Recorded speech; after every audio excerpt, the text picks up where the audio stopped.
Hello guys, সবাই কেমন আছেন?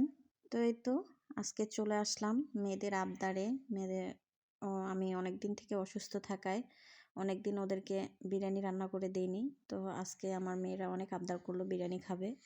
তাই তো এটা আজকে চলে আসলাম অনেক দিন পর রান্নাঘরে। মেয়েদের জন্য একটু বিরিয়ানি করব আর সাথে একটু রোস্ট করে দিচ্ছি। তো আমার হেল্পিং হ্যান্ড ছিল, ও আরও অনেক রান্না করছে, তার জন্য আমি ওকে একটু হেল্প করলাম। তো এই তো বিরিয়ানির মাংস কষাই নেওয়া হয়ে গেছে। এই যে আমার বিরিয়ানিও প্রায় হয়ে আসছে। সবটা ভিডিও করা হয়নি আর কি, ছোট ছোট ক্লিপ নেওয়া হয়েছিল, সেটাই এডিট করে দিলাম আপনাদের সামনে।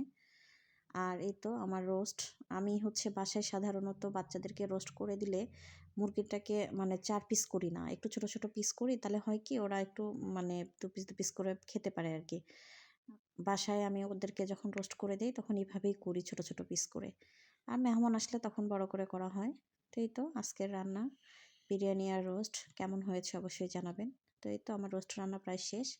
আর এই হলো আমার বিরিয়ানির ফাইনাল লুক। বিরিয়ানিও রান্না প্রায় শেষ। প্রায় শেষ বলতে বিরিয়ানি রান্না হয়ে গেছে। এই তো বিরিয়ানি আর রোস্ট আজকে মেয়েদের জন্য করে দিলাম। তো আমার ভিডিও কেমন হয়েছে